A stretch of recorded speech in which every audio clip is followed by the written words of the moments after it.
আসলে কেমন আছে বাংলাদেশ? মোর ফ্রি মাইন্ডেড ভাবে সবাই চিন্তা করতে পারছি। ডু ইউ থিঙ্ক ইলেকশন হচ্ছে? নির্বাচনের কোনো অল্টারনেটিভস কিন্তু নাই, এটা হতেই হবে। 2014 থেকে আমরা কিন্তু বলে আসতেছি যে বাংলাদেশে একটা নির্বাচন দরকার আর নির্বাচিত সরকার দরকার। 13 কোটি ভোটার্স কোথায় ভোট দেবে আমরা কিন্তু এখনো এবার বলতে পারছি না। একটা পোস্ট দেখলাম, দেখে সেটা নিয়ে আমরা উইদাউট জাস্টিফাইং ইট জাস্ট আমরা এটাকে শেয়ার করে এটার পাবলিসিটি বাড়াই দিলাম। যারা যারা বিএনপিতে অনিয়ম করেছে রাইট নাও তাদেরকে আমরা এক্সপলড করেছি, তাদের এগেইনস্টে মামলাও করেছি। উদ্যোক্তা কিন্তু বিএনপি ছিল, চেঞ্জেস গুলো কিন্তু আসছে 2001 এর পর থেকে। বাংলাদেশকে কিন্তু ফ্রিতে আগাতে দিবেন। আমরা ফোকাস করছি কিন্তু এখন রিনিউয়েবল এনার্জির উপর। টেকনোলজির ব্যাপারে ওনাদের বক্তব্য কিন্তু সবসময় একটু ফ্রাইটেনিং আসে। এখন তো আমি পাবলিকলি বলে দিলাম, এখন না করা তো উপায় নেই। It's on record. বাংলাদেশের মানুষের মেমোরি কিন্তু গোল্ডফিশ মেমোরি। যে বারে বারে যদি তরুণদের উপরে দেশটাকে আমরা ছেড়ে দিই, দেশ কিন্তু এগিয়ে যাবে। Favourite political scandal? তুমি পলিটিক্স ইজ স্ক্যান্ডাল। আসলেন, প্রেসিডেন্ট হলেন এবং জয় করলেন। What is the magic? বাংলাদেশের একটা অপরচুনিটিকে আমরা ইচ্ছাকৃতভাবে কিন্তু দমিয়ে রেখেছিলাম। স্পোর্টস থেকে রাজনীতিকে দূরে রাখা। কেন মানুষ ভোট দিবে? প্রথমে কেন ভোট দিবে না? প্রেজেন্ট জেনারেশন ইয়াং ভোটার্স যারা যারা আছে তারাও ইনডিউসড হবে এবং তারাও ভোট দেবে। That's what I believe. আসসালামু আলাইকুম everyone, welcome to another episode of Deshbash. প্রথমেই আমরা স্মরণ করতে যাচ্ছি জুলাই গণ অভ্যুত্থানে শহীদ সকলকে এবং সেই সাথে মাইলস্টোন স্কুল এবং কলেজে নিহত সকল শিশু, শিক্ষক এবং অভিভাবকদের আত্মার মাগফিরাত কামনা করছি। আজকে আমরা আলোচনা করব কেমন আছে বাংলাদেশ এই নিয়ে এবং দেশ নিয়ে কি ভাবছেন তরুণ রাজনীতিবিদরা। কথা বলবো আগামীর বাংলাদেশের পলিসি, ব্যবসা, স্পোর্টস এবং অপরচুনিটি নিয়ে। এবং অ্যাজ অলওয়েজ আমার সাথে আজকে আছেন আমার কো-হোস্ট আহমেদ এহসান কবির শান, আসসালামু যে আলাইকুম। আপনাদেরকে পরিচয় করে দিবে আজকে দুজন অতিথির সাথে। শান ভাই। আজকে it's a very exciting day for us because আজকে যেই দুজনকে পরিচয় করে দেব they are very close to us এবং ইউথ আইকন হিসেবে আমরা রিপ্রেজেন্ট করতে পারি ওনাদেরকে। আমি লাস্ট অ্যাট্রাকশন একটু পরে যাব, প্রথমে পরিচয় করে দিই মিস্টার শাহাদাত বিন জামান শোভন। শোভন ভাই 2018 ইলেকশনে বাংলাদেশের one of the youngest candidate ছিল ন্যাশনাল ইলেকশনে। শোভন ভাই, welcome to the podcast. Thank you Shaan. যার ব্যাপারে আই এম ভেরি এক্সাইটেড আমাদের বাফুফে বস, বাংলাদেশ ফুটবল ফেডারেশনের বস তাবিদ ভাই, মিস্টার তাবিদ আওয়াল। তাবিদ ভাই, thank you for giving us time. না, থ্যাংক ইউ। কেমন আছেন আপনারা দুজনেই? How are you doing? I am doing well, ভালো আছি। আলহামদুলিল্লাহ, আলহামদুলিল্লাহ, আই উড সে। ফার্স্টেই আপনি একটা বিষয় নিয়ে আমাদেরকে রিকোয়েস্ট করেছিলেন বা বলেছিলেন যে আপনারা দুজনেই একটু মাইলস্টোনের ঘটনাটা নিয়ে একটু সমবেদনা জানাবেন। সো প্লিজ যদি ওইটা না, ডেফিনেটলি আমরা তো একা না। আমরা মনে করি যে মানে পুরো বাংলাদেশ ইজ মর্নিং টুডে। এখনো যেরকম মাইলস্টোন স্কুল এন্ড কলেজে একটা দুর্ঘটনা তো হতেই পারে, বাট দুর্ঘটনারও কিছু কিছু ইমপ্লিকেশন থাকে। And যেভাবে আমরা অনেক ইয়াং ভাইব্রেন্ট শিশুদেরকে হারিয়েছি, কেউ কেউ এখনো নট শিওর তারা বাঁচবে কি বাঁচবে না, and অনেকে ইনজার্ড আছে। আমি চাচ্ছি সকলের জন্য আমাদের দোয়া দোয়া কামনা করতে, বাট অলসো একতা প্রশ্ন করতে, যেরকম একটা চ্যালেঞ্জিং টাইমে যে বাংলাদেশ এখনো ইউনাইটেড আছে, এরকম একটা ট্রাইং টাইমসে আমরা সোসাইটি হিসাবে এক আছি, and আমরা একের অপরের রেসপন্সিবিলিটি যেন বজায় রাখতে পারি। প্রথমে ধন্যবাদ জানাচ্ছি শান এবং তৌসিফকে এই পডকাস্টে আমাদেরকে, আমার তাবিদ ভাইকে ইনভাইট করার জন্য। আর আমি অত্যন্তভাবে দুঃখ প্রকাশ করছি যারা যারা প্রাণ হারিয়েছে, যেখানে ছোট ছোট শিশুরা আছে, শিক্ষার্থীরা আছেন এবং অন্যান্য যারা স্কুল কলেজ মাইলস্টোন স্কুলে ছিলেন, তাদের সকলের আত্মার মাগফিরাত কামনা করছি। যারা যারা অসুস্থ আছেন এবং ক্রিটিক্যাল অবস্থাতে হসপিটালে আছেন তাদের জন্য আমি দোয়া করছি। অ্যাট দ্য সেম টাইম আমরা দোয়া করছি এবং ভাইয়ের সঙ্গে আমি একমত যে এখন পর্যন্ত আমরা যে সকলে ইউনাইটেড ছিলাম এবং আছি টিল নাও, এইটা কিন্তু প্রকাশ পেয়েছে সেই ইনসিডেন্টের মাধ্যমে। এবং সো ফার আমরা দেখতে পাচ্ছি যে টিল নাও কিন্তু আমরা রিপোর্টস গুলো মোটামুটি পেয়ে গেছি মাইলস্টোন স্কুলের এবং আরো হয়তো কিছু রিপোর্টস আমরা সামনে পেতে যাচ্ছি। তো আই হোপ যে ইনশাআল্লাহ অ্যাপ্রোপ্রিয়েট রিপোর্ট গভর্নমেন্ট আমাদের সকলের মাঝে, দেশবাসীর মাঝে এটা ডিসক্লোজ করবে। অ্যাবসলিউটলি, আমরাও সেটা আশা করি। তসিফ, So, আপনাদের দুজনের কাছে আমার প্রথম প্রশ্ন থাকবে। তাবিদ ভাই, আপনাকে দিয়ে প্রথমে শুরু করব যে আসলে কেমন আছে বাংলাদেশ এই আমাদের জুলাই অভ্যুত্থানের অলমোস্ট 1 বছর হতে চলেছে এবং আমরা জানতে চাচ্ছি যে এই 1 বছরে আমাদের পাওয়া না পাওয়ার যে গল্পটা, এবং আপনার কাছে কি মনে হচ্ছে দেশ হিসেবে আমরা কেমন আছি বা কেমন করছি? Thank you. প্রশ্ন এত একটা আড্ডা হওয়ার কথা ইন্টারভিউ হয়ে যাচ্ছে না। দেখেন, এখানে অ্যান্সার্স অনেক রকমের আছে, বাট মেইন সিম্পল কথা হলো যে বাংলাদেশ যেমন থাকার কথা মানে সেমনই আছে। আমরা 5 আগস্টের পরে যদি ধরি, আমরা গত বছর 5 আগস্টের পরে আমরা অনেক বেটার পজিশনে আছি। আমরা দেশ হিসাবে আরেকটু মোর রিল্যাক্স, একটু মোর ফ্রি মাইন্ডেড ভাবে সবাই চিন্তা করতে পারছি, আম মানে আ চলাফেরা করতে পারছি। আপনারা দেখেন যে যেটা নিয়ে একটু আগে আপনার কথা বললেন যে এমন তো ওরকম পরিবর্তন হয় না। জাস্ট জাতি হিসেবে আমরা একটু ফ্রিডম এনজয় করছি। কেউ ইনোভেশনটাকে শো করতে পারছি। হঠাৎ দেখেন আমাদের ফুটবল একটা রেভলিউশন চলে আসছে। আমাদের ছেলেরা খুব ভালো খেলতেছে। মেয়েরা আর মানে Of course. মানে going beyond expectations. Absolutely. So এগুলাও কিন্তু পার্ট অফ বেসিক্যালি এই পোস্ট অগাস্টের একটা ঘটনা। কারণ বাংলাদেশের বিশেষ করে তরুণরা এখন তারা দায়িত্ব পেয়েছে অ্যান্ড ওরা মানে কি মানে সুযোগটা পেয়েছে দেশকে এগিয়ে নেওয়ার জন্য, অ্যান্ড তারা প্রমাণ করছে যে বারে যদি তরুণদের উপরে দেশটাকে আমরা ছেড়ে দিই, দেশ কিন্তু এগিয়ে যাবে, and তরুণরা আমাদেরকে ফেল করবে না। তো অনলি 8 মাস পরে কিন্তু আমরা এটা পাচ্ছি। জাস্ট ইমাজিন আরো সামনের দিন আমরা কি দেখতে পারবো। ইয়েস, একটা নেগেটিভ আমি ঠিক বলবো না, বা চ্যালেঞ্জিং মোমেন্টটা হলো আমরা এখনো একটা ইলেকশন প্রক্রিয়াতে যেতে পারিনি। আর আমাদের এই গত বছরের উদ্বোধনটাই মেইনলি কিন্তু ছিল মানে একটা মানে ডেমোক্রেসিকে ভাইব্রেন্ট করা বা রিইনভিগোরেট করার একটা চেষ্টা। বারে আমরা দেখছি যেখানে ডেমোক্রেটিক নর্মস আমরা ফলো করি নাই, and democratic norms does not only mean একটা ন্যাশনাল ইলেকশন। আমরা কিন্তু এর আগে ইভেন ইউনিভার্সিটি ইলেকশনস বলেন, বিজনেস ইলেকশনস বলেন, ইভেন টু আ পয়েন্ট মানে অ্যাপার্টমেন্ট অ্যাসোসিয়েশন ইলেকশন বন্ধ হয়ে গেছে। To a point it's like all selection process বা ধাক্কাধাক্কি, না করলে থ্রেট পেটস, খুবই একটা নোংরা রাজনীতির ব্যবহার করছিল সব জায়গায়। মানে রাজনীতিবিদ না হলেও রাজনীতি শিকার হতেন সবাই। রাজনীতি না করলেও রাজনীতির একটা কাইন্ড অফ নেগেটিভ ভিকটিম হয়ে যেত সবাই। সো সেই জায়গা থেকে আমরা কিন্তু এখনো উত্তরণ পাই নাই। সো আমরা অপেক্ষায় আছি যে প্রক্রিয়াতে আমরা যাচ্ছি, আশা করি ভেরি সুন আমরা একটা ন্যাশনাল ইলেকশন থেকে চলে যাব। আর ন্যাশনাল ইলেকশনটা যখন গ্রহণযোগ্য হবে, even inclusive meaning voters inclusive হবে, দেন উইল সি যে বাংলাদেশকে কিভাবে ইউনাইটেড ভাবে আমরা এগিয়ে নিতে পারি। So it's fantastic point. Sohel? আম আমাদের তাবিদ ভাইয়ের সঙ্গে আমি বলব যে আমরা একমত যে আসলে 5th অগাস্টের পর পোস্ট রেভলিউশন আমরা কিন্তু সকলে এখন আগের থেকে অনেকটাই ভালো আছি। কিন্তু তারপরেও কিন্তু অনেক আনসার্টেনটি থেকে গেছে মানুষের মধ্যে। মানুষের ভিতরে কিন্তু এখন অনেকগুলো কোয়েশ্চেনস আছে। আমরা ভালো আছি। আমরা আমাদের we got our freedom of speech back. We got our independence back, sort of independence back এবং আগে কিন্তু দেখা যেত যে আমরা যে পলিটিক্যাল সাপ্রেশন এর মধ্যে ছিলাম সকলে। আমরা Facebook এ কোনো কিছু লেখালেখি করতে পারতাম না। Facebook এ কোনো পোস্ট শেয়ার করতে পারতাম না। আ এগুলো কিন্তু এখন মানুষ নরমালি করছে এবং they have complete freedom. সম্পূর্ণভাবে তাদের নিজেদের ব্যক্তির যেই ওপিনিয়ন গুলো আছে, পার্সোনাল ওপিনিয়ন গুলো সেগুলো কিন্তু সোশ্যাল মিডিয়ার মাধ্যমে কিন্তু মানুষজন তুলে ধরছে। এবং আম আ একটা ফ্যাসিস্ট রেজিম চলে যাওয়ার পর যে একটা আনন্দ সেটা কিন্তু আমরা দেশের প্রতিটা মানুষের মধ্যে কিন্তু লক্ষ্য করেছি till now so far. At the same time আমরা ফ্যাসিস্ট রেজিম থেকে বের হয়ে আসলাম। কি জন্য আসলাম? আমাদের কিন্তু দেশে ডেমোক্রেসিটা রিস্টাবলিশমেন্ট দরকার। রিস্টাবলিশমেন্ট এর জন্য কিন্তু মানুষজন অনেক আ আমাদের আ আ টক শোজ আমরা দেখেছি। অনেকজন অনেক সিনিয়র আ আ আ লিডার্সরা যেটা কন্টিনিউয়াসলি বলে যাচ্ছেন, একটা ক্রেডিবল অল পার্টি ইনক্লুসিভ একটা ইলেকশন কিন্তু দরকার। আমরা কিন্তু বাংলাদেশের মানুষ কিন্তু একটা আ আ প্রপার ইলেকশনের জন্য কিন্তু ওয়েট করছে। And everybody is looking forward to it এবং we are pretty much also looking forward to it. কারণ আমার কারেন্ট সিচুয়েশন এ যতই অ্যাবনরমালিটিস থাকুক না কেন সেটার সলিউশন কিন্তু শুধুমাত্র গণতান্ত্রিক পন্থাই হতে পারে এবং সেটা হচ্ছে গিয়ে একটা সুষ্ঠু নির্বাচনের মাধ্যমে সেটা কিন্তু সম্ভব। আমি জাস্ট একটু এটা এড করি। ডু ইউ থিংক ইলেকশন হচ্ছে? There is a confusion as well, মানে হবে আবার হবে নাকি?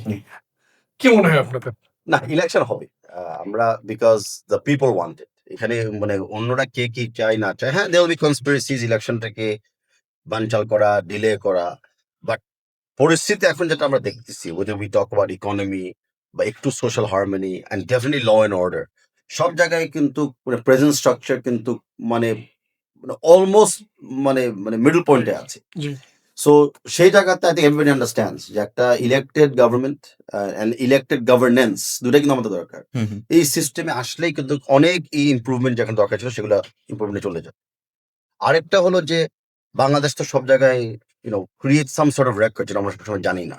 বাংলাদেশ কিন্তু হলো 5th highest voting population in the world, মানে 105 মিলিয়ন ভোটার্স কিন্তু এবার রেজিস্টার্ড হয়ে বাংলাদেশে ভোট দেবে, সেটা জি। কিন্তু পৃথিবীতে ওয়ান অফ দ্য টপ 5।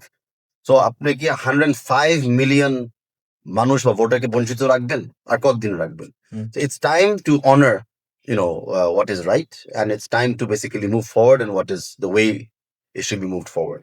সে জায়গায় আমি বিশ্বাস করি নির্বাচন হবে। আমি বিশ্বাস করি নির্বাচন হওয়ার ভিত্তিতে কিছু তো অনিশ্চয়তা থাকবেই, কিছু as I said, দ্বিমত এক জায়গা থেকে এক জায়গায় থাকবেই। But as long as আমরা একমতে থাকি যে নির্বাচন দরকার, for sure হয়ে যাবে। সুমন ভাই, আপনি হোপফুল? আমি প্রিটি মাচ অফ কোর্স ভাইয়ের সঙ্গে একমত এবং আমিও হোপফুল। কারণ নির্বাচনের কোনো অল্টারনেটিভস কিন্তু নাই। এটা হতেই হবে। এটা একটা অনির্বাচিত সরকার থাকলে যেই ইমপ্যাক্টটা কান্ট্রিতে পড়ে যায়, এটা বিজনেস কমিউনিটিতে পড়ে যাচ্ছে, এটা ইকোনমিতে পড়ে যাচ্ছে এবং ইন এভরি সেক্টর এটা পড়ে যাচ্ছে। Even in the education system as well. তো আমার মনে হয় এটার কোনো অল্টারনেটিভ নাই।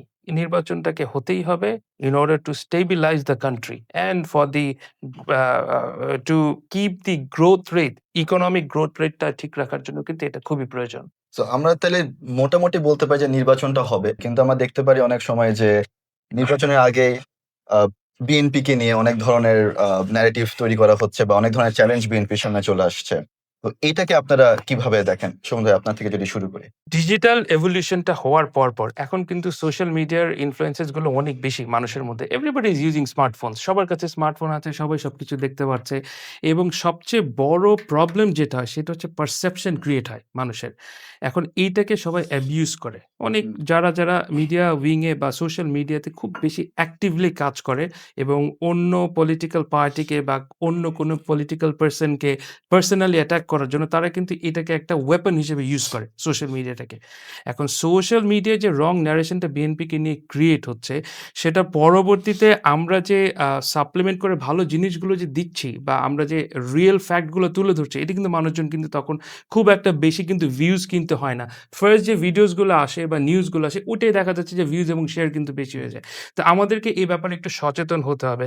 কোনটা রাইট, কোনটা রং সেটার জাস্টিফিকেশনগুলো আমাদের নিজেদেরকে করে নিতে হবে। আমাদের we all have the understanding. আমরা সকলেই কিন্তু বুঝতে পারি ভালো-মন্দ ডিফারেন্সটা। তো আমাদেরকে একটু নিজেদেরকেও জাস্টিফাই করা উচিত। রাদার দেন একটা পোস্ট দেখলাম, দেখে সেটা নিয়ে আমরা উইথআউট জাস্টিফাইং ইট জাস্ট আমরা এটাকে শেয়ার করে এটার পাবলিসিটি বাড়ায় দিলাম। এটা আমার মনে হয় এখনকার জেনারেশনের ছেলেপেলেদের এটা করাটা খুব একটা উচিত না।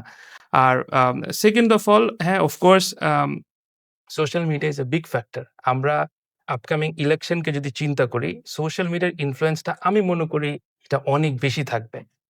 আর বিএনপি আ ক্ষমতা থেকে চলে যাওয়ার পর যেই রেজিমটা স্টার্ট হয়েছিল, সেই সময় থেকে স্টার্ট করে এখন পর্যন্ত কিন্তু সোশ্যাল মিডিয়াকে কিভাবে অ্যাবিউজ করা যায়, কিভাবে একটা পলিটিক্যাল পার্টিস গুলোকে ক্র্যাকডাউন করা যায়, পলিটিক্যাল পারসনকে ক্র্যাকডাউন করা যায়, এটা সোশ্যাল মিডিয়া দিয়ে কিন্তু অনেক বেশি করে ফেলেছে। এইটা আমরা কিন্তু সকলেই মানে সো ফার লাস্ট 15-16 ইয়ার্স এ কিন্তু সেটার ভুক্তভোগী আমরা। পুরো দেশ সাফারার এটা। পুরা দেশ সাফারার, পুরা দেশ। তাহলে ভাই, বিএনপির সামনে নির্বাচনের আগে কি ধরনের চ্যালেঞ্জ এবং যে সোশ্যাল মিডিয়া ন্যারেটিভ, সেম জিনিস যদি আপনাকে জিজ্ঞাসা করি। আমি একটু একটা জিনিস অ্যাড করেছি Sure. যে মানে we have accepted there is a narration game going on, এবং যেটা আসলে ফলস থিং। কারণ ফিল্ড লেভেলে তো আসলে এই ন্যারেশনের রিফ্লেকশন পাওয়া যায় না যে না এই হয়ে যাচ্ছে ওই হয়ে যাচ্ছে। তাবিদ ভাই প্লিজ আপনি যদি একটু ক্লিয়ার করেন, কারণ আপনারা তো রুটের সাথে আরো রিলেটেড। কানেক্টেড। আমার ক্লিয়ার করার কিছু নাই। দেখেন এখানে এগেইন আমি ডাটা নিয়ে কথা বলতে খুব পছন্দ করি। Just how I just explain things easier. বাংলাদেশের আমরা সবাই জানি ইন্টারনেট পেনিট্রেশন রেট কিন্তু খুবই লো। হুম। সো স্মার্টফোন ইউজ করি বা ওয়াইফাই ইউজ করি, internet penetration rate is up to 50 million users. আমাদের ভোটার সংখ্যা হলো 105 মিলিয়ন। সো ওভাবে যদি চিন্তা করি, এই ন্যারেটিভ বা এই সোশ্যাল মিডিয়ার অপব্যবহার বা টেকনোলজির অপব্যবহার কিন্তু still limited to half the nation. আরেক হাফ কিন্তু এখনো বাকি আছে, যারা এখনো কিন্তু ট্রেডিশনাল পলিটিক্যাল সিস্টেমের একটা অংশ। সেটা কি? একটা হলো ওই যে চায়ের টঙের দোকানে আড্ডাবাজি নিয়ে কথা বলা, আরেকটা হলো বিভিন্ন বাস স্ট্যান্ডে বা ট্রাক স্ট্যান্ডে আসা যাওয়ার সময় পলিটিক্যাল কিছু চর্চা করা। আরেকটা হলো বিভিন্ন স্কুল, মাদ্রাসা, ইউনিভার্সিটিতে স্টুডেন্ট টিচারদের ভিতরে যখন পলিটিক্যাল কোনো ডিবেট বা প্রাইভেট ডিসকাশনস হয়। তো এই সব জায়গায় কিন্তু you have to understand that the narrative is একটু হলেও ডিফারেন্ট। হুম। আমাদের সোশিও ডেমোগ্রাফিক আমাদের ডিকটেট করে যে আমরা কি ইস্যুস নিয়ে কথা বলি, কি ইস্যুস নিয়ে আমাদের জন্য ইম্পর্টেন্ট, নট ইম্পর্টেন্ট। এখন যারা লেটস সে আমার জেনারেশনের ইউনো মহিলারা বা আমার চেয়ে একটু বয়স্ক, সবাই কিন্তু একটা জিনিস ইন্ডিভিজুয়ালি ইজ পজিটিভলি এফেক্টেড। সেটা হলো যে বিএনপির আমলে যখন মেয়েদের শিক্ষা উন্মুক্ত করে বিনামূল্য করে দিয়েছিল, যে free primary education for females, সেটারই কিন্তু আজকে অনেক কি বলবো সাকসেস স্টোরিজ আছে। অ্যান্ড সাকসেস স্টোরি হলো প্রত্যেকটা এডুকেটেড ইন্ডিভিজুয়াল, যে বাংলাদেশে ফিমেল ইন্ডিভিজুয়াল স্পেসিফিকলি, যে বাংলাদেশে এখন কোনো না কোনো কর্মতে জড়িত আছে বা কোনো উন্নয়নমূলক কাজে জড়িত আছে। তো সেই ন্যারেটিভটা কিন্তু যতই আমরা চেষ্টা করি চেঞ্জ করতে, সেটা কিন্তু চেঞ্জ করা যাচ্ছে না। এটা কিন্তু embedded in real history times. আর সোশ্যাল মিডিয়ার ব্যাপারে যেটা আমরা আছি, অফকোর্স বিএনপির ওপোনেন্টস বলেন বা পলিটিক্যাল ওপোনেন্টস বলেন, সবসময় চেষ্টা করবে একটা নেগেটিভ ন্যারেটিভ ছড়াইতে। বাট নেগেটিভ ন্যারেটিভ ছড়ানোর ক্ষেত্রে আপনি লক্ষ্য করবেন যে সবসময় কিন্তু পার্সোনালটাকে চলে আসতেছে। Hmm. You vilify somebody personally. কেউ কিন্তু কাজ পর্যন্ত এসে বলতে পারে নাই যে বিএনপির এই পলিসিটা ওয়াজ রং। বলতে পারে নাই যে বিএনপি স্পেসিফিকলি যে ৩১ দফা রাষ্ট্র মেরামত করার জন্য যে আমরা ডিক্লেয়ার করেছিলাম, সে জায়গায় কোনো ত্রুটি আছে। তো ওভাবে যদি আমরা চিন্তা করি যে জনগণ বা দেশ কি চায়, আর একটা পলিটিক্যাল পার্টি কি দিতে হবে, which is a manifesto. Hmm. So BNP's manifesto is very clear. আর যে পপুলেস ওই ম্যানিফেস্টো দেখে চিন্তা করবে যে বিএনপিকে আমরা আগামীতে রাষ্ট্র ক্ষমতা দায়িত্ব দিব কি দিব না, তারা ওই সোশ্যাল কন্ট্রাক্টটাইতেই যাবে, from manifesto to the constitution. এটাই কিন্তু আমাদের একটা সোশ্যাল কন্ট্রাক্টের ডেফিনেশন। সো আমরা বিশ্বাস করি যে people who are patriotic, who are nationalistic, তারা জানে যে কাকে ভোট দিতে হবে, কেন ভোট দিতে হবে। তারা এখন ভোটের অপেক্ষায় আছে। কারণ আমরা চেষ্টা করি কি ভোটটা না দিয়ে বারে ন্যারেটিভ ক্রিয়েট করতে, ভোটটা না দিয়ে একটা অ্যাসাম্পশন ক্রিয়েট করতে যে এটা হলে ওটা হবে, তো ওইটার উপরেই একটা অ্যাকশন নিয়ে নেয় আগে। বাট আমাদের জায়গা তো ভেরি ক্লিয়ার। 2014 থেকে আমরা কিন্তু বলে আসতেছি যে বাংলাদেশে একটা নির্বাচন দরকার আর নির্বাচিত সরকার দরকার। সো বিএনপির পথে এখনো আছে। না, আমি বিশ্বাস করি এই অপচেষ্টা যেটা ইউজ করা হচ্ছে বারে, এটা ইলেকশনে আসলে কিন্তু এগুলো কোনো কাজে লাগবে না। Absolutely right. মানে এটা আমাদেরও কোনো সন্দেহ নাই। কারণ আমরা যেহেতু রিসার্চের সাথে ইনভলভ, রাইট। মানে যেই ন্যারেশনটা আমরা সোশ্যাল মিডিয়াতে দেখি, অ্যান্ড স্পেশালি আরো যদি একটু এক্সটেনশন নিয়ে বলি যে সার্টেন ইউটিউবার্স যেভাবে ইনফ্লুয়েন্স করার একটা চেষ্টা করে যে দেশ এভাবে চলবে, আসলে লং টার্মে that is not a sustainable thing. আমার বিএনপির যে ৩১ দফার ম্যানিফেস্টো আছে, this is my manifesto, if you like it আপনি আমাকে ভোট দেন, ভোট দেবেন, exactly. আমি ভোট দিলে এটা করব। সো ওইটা আসলে কেউ চ্যালেঞ্জ করতে পারে নাই। Right. ৩১ দফা এত কম্প্রিহেন্সিভলি সব কভার করেছে, it's very difficult to challenge যে এই এরিয়াটা বাদ চলে গেছে বা এটা হয়নি। সো সময় আপনি বলতেছেন সোশ্যাল মিডিয়া যে রোলটা, মানে পলিটিক্সে বা ইয়াং পিপলরা সোশ্যাল মিডিয়াতে বেশি অ্যাক্টিভ। তো আপনার সাথে আমার এটা নিয়ে অনেকবার কথা হয়েছে যে সোশ্যাল মিডিয়াতে প্রচুর অপতথ্য বা মিস ইনফরমেশন ছড়ানো হচ্ছে, এবং আমাদের যে নির্বাচন কমিশনার উনিও বলেছে যে এবারকার নির্বাচনে সব থেকে বেশি অপতথ্য ছড়ানো হবে। আপনার সাথে আমার এটা নিয়ে ডিসকাস হয়েছে যে এআই দিয়ে ভিডিও তৈরি করে, এবং হয়তো বা আমরা বুঝতেছি এটা এআই দিয়ে তৈরি করা, কিন্তু গ্রামের আবার অনেকেই বুঝে না যে জিনিসটা আসলে এআই দিয়ে তৈরি করা নাকি ইজ ইট রিয়েল। তো এই যে একটা অপতথ্যের ক্যাম্পেইন, এটা এই চ্যালেঞ্জকে আমরা মানে আপনারা দল হিসেবে কিভাবে মোকাবেলা করবেন, বা নিউজ এজেন্সি বা অন্যদের এখানে কি দায়িত্ব থাকতে পারে? প্রথমত হচ্ছে যে যখন ইলেকশন টাইমটা স্টার্ট হয়ে যাবে এবং candidates would start moving to their constituencies and start working, মানুষের সঙ্গে যে কানেকশনটা থাকবে তাদেরকে পলিটিক্যালি একটু এডুকেট করতে হবে আমার মনে হয় এখন ভোটার্সদেরকে। কারণ দীর্ঘ সময় ধরে কিন্তু কোনো ভোট কেউ দেয় নাই। আল্টিমেটলি কিন্তু এখন ওই প্র্যাকটিসের বাইরে কমপ্লিটলি। আমরা এখন পর্যন্ত জানি প্রিভিয়াস যেই ৩টা বা ৪টা ডেমোক্রেটিক পন্থায় ইলেকশনস হয়ে আসছিল, আমরা কিন্তু we have seen the results সবসময়, হ্যাঁ? এবং এটা কিন্তু পজিটিভই ছিল। তো মানুষের সঙ্গে যখন ওই ক্যান্ডিডেটসরা কানেক্ট করবে, এবং আমার মনে হয় তাদেরকে কিছু ওই গ্রাম অঞ্চলের ভোটার্সদেরকে পলিটিক্যাল এডুকেশন দেওয়া দরকার। জাস্ট বিফোর দ্য ইলেকশনস যে আপনারা এই ভিডিওসগুলো দেখে কিন্তু বিভ্রান্ত হবেন না। আর এই জিনিসগুলো কিন্তু এআই দ্বারা ক্রিয়েটেড। তাদেরকে এত কমপ্লেক্স ওয়েতে বোঝাতে গেলে হয়তোবা তারা বুঝতে পারবে না। বাট তাদেরকে কিছু মিনিমাম এডুকেশন দিতে হবে যেন সত্য মিথ্যাটা তারা এটলিস্ট যাচাই করতে পারে। এতটুকু এডুকেশন আমার মনে হয় দেওয়াটা জরুরি। সেটা থেকে আমরা কিছুটা বের হয়ে আসতে পারবো। আর ভাইয়া যেটা বললেন যে হ্যাঁ, অফকোর্স যে ইলেকশনের টাইমে গিয়ে কিন্তু সোশ্যাল মিডিয়ার ইনফ্লুয়েন্সটা আসলে কাজে লাগবে না। কারণ মানুষজন is desperately waiting to vote. অনেক দিন পর্যন্ত কিন্তু ভোট দিতে পারছে না। তারা যখন ব্যালট পেপারে তাদের ভোটটা দিবে, তারা কিন্তু ওই ম্যানিফেস্টোটা দেখে তাদের বিবেচনা ভিত্তিকে তারা কিন্তু ভোটটা দিবে। এখন অরিজিনালি আমরা কিন্তু এখন থেকে প্রায় ইয়াং ভোটার্স আমার মনে হয় নিউ ভোটার্স মানে প্রায় 4.5 কোটি নিউ ভোটার্স অলরেডি আচ্ছা, বাংলাদেশে জি। চলে আসছে। টোটাল ভোটার্স অ্যামাউন্ট আছে মনে হয় about 12.5 কোটির মতন, হ্যাঁ? 12.5 একটু বাড়বে। বা 13 কোটির 13 কোটির 13 মতো কোটি হবে। ভোটার্স হয়ে গেল। কোনো অসুবিধা নেই। বাট অরিজিনালি এই 13 কোটি ভোটার্স কোথায় ভোট দেবে আমরা কিন্তু এখনো এবার বলতে পারছি না। ঠিক না? 'কজ আমরা কোনো ইলেকশনই মানে ডেমোক্রেটিক ইলেকশনই দেখিনি। মানুষজন ভোটই দেয় নাই। I became a voter আমি আজ পর্যন্ত ভোট দেই নাই। হুম। এখন পর্যন্ত। তো আমার ভোটটা কিন্তু আমি আমার ইচ্ছা মতনই দিব। হ্যাঁ? তো স্বাভাবিকভাবে প্রত্যেকটা মানুষ কিন্তু তাদের ভোটটা তাদের মতনই দিবে। সো আমাদের একটু গ্রাম অঞ্চলে মানুষদেরকে একটু এডুকেট করা দরকার। পলিটিক্যালি কিছু এডুকেশন দেওয়া দরকার এবং আমরা কিন্তু আমাদের প্রতিটা নেতাকর্মী, প্রতিটা ক্যান্ডিডেটস, প্রতিটা কর্মী সবাই কিন্তু এলাকায়, এলাকায়, ইউনিয়নে, ওয়ার্ডসে কিন্তু কাজ করেই যাচ্ছে। এবং we R delivering this message আমাদের ভারপ্রাপ্ত চেয়ারম্যান সাহেবের যে মেসেজগুলো আছেন সেগুলো আমরা ক্যারি ফরওয়ার্ড করছি। সেগুলো আমরা কিন্তু প্রান্তিক মানুষের মধ্যে পৌঁছায় দেওয়ার জন্য আপ্রাণ চেষ্টা কিন্তু আমরা করে যাচ্ছি। I hope it should be sorted মানে when the elections are here তখন আমার মনে হয় মানুষজন তাদের যেখানে ভোটটা দেওয়ার তারা কিন্তু দেবে এবং আমরা মনে করি বিএনপি তাদের ৩১ দফার মাধ্যমে যে রাষ্ট্র কাঠামো মেরামতে যে ৩১ টা দফা দিয়েছে সেটাকে আরেকটু কনসাইজ করে আমরা ইলেকশনের আগেতে ভোটারসদেরকে আরেকটু এডুকেট করে দিতে হবে। আমি মনে করি ভাই সেটা করাটা একটু ইম্পোর্টেন্ট।